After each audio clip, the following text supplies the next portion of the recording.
Youssef et Marsil Mansour.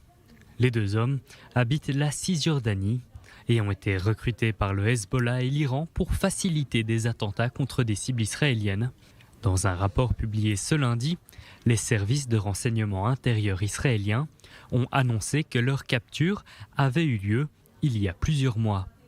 Ils sont suspectés d'avoir fait de la contrebande d'armes, d'avoir récolté des informations sur l'armée israélienne en Cisjordanie et d'avoir recruté de nouveaux membres pour des groupes terroristes. Ce rapport est publié alors que les tensions entre Israéliens et Iraniens sont au plus haut. Le quotidien américain The Wall Street Journal affirme notamment que l'Iran a coordonné les récents tirs de roquettes depuis le Liban contre le nord d'Israël. Dimanche soir, le ministre de la Défense israélien a une fois de plus affirmé sa détermination contre la menace iranienne.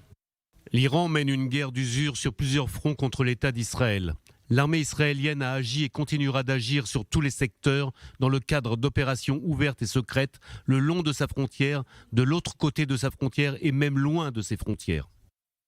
La stratégie israélienne contre l'Iran est aussi coordonnée avec les États-Unis. Après une discussion avec le sénateur républicain Graham Lindsay, le ministre des Affaires étrangères israélien a insisté sur l'importance de la relation entre les deux pays sur cette question.